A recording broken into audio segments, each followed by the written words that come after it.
ମିଶୁ ମୋର ଦେହ ଏ ଦେଶ ମାଟିରେ। ଉତ୍କଳମଣି ଗୋପବନ୍ଧୁଙ୍କର ଏ ବାଣୀ ଓ ବିଚାର ବିଜୁବାବୁଙ୍କ ଜୀବନରେ ମଧ୍ୟ ପ୍ରତିଫଳିତ। ଓଡ଼ିଆ ଜାତିର ଅଗ୍ରଣୀ ନେତା ଭାବରେ ଓଡ଼ିଶାର ପ୍ରତ୍ୟେକ ଧୂଳିକଣାରେ ରହିଛି ବିଜୁବାବୁଙ୍କର ସ୍ମୃତି।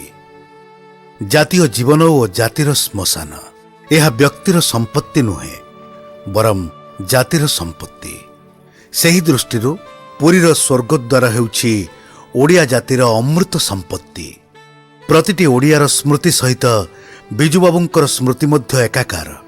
ସେ ଏକୁଟିଆ ସ୍ମୃତିର ସମାଧି ନୁହନ୍ତି, ଏ ଜାତିର ମହାପ୍ରବାହରେ ସେ ବି ଅଛନ୍ତି ଓ ରହିବେ। ସ୍ୱର୍ଗଦ୍ୱାରର ସାମୂହିକ ବିକାଶରେ ବିଜୁବାବୁଙ୍କ ସ୍ୱପ୍ନ ଓ ସ୍ମୃତି ମଧ୍ୟ ସମାହିତ ହୋଇ ରହିବ। ବିଜୁ ବାବୁ ସାରା ଜୀବନ ଓଡ଼ିଆ ଜାତି ପାଇଁ ଅନେକ ତ୍ୟାଗ କରିଛନ୍ତି। ବିଜୁ ବାବୁ କୋଟି କୋଟି ଓଡ଼ିଆଙ୍କ ହୃଦୟରେ ସ୍ଥାନ ପାଇଛନ୍ତି।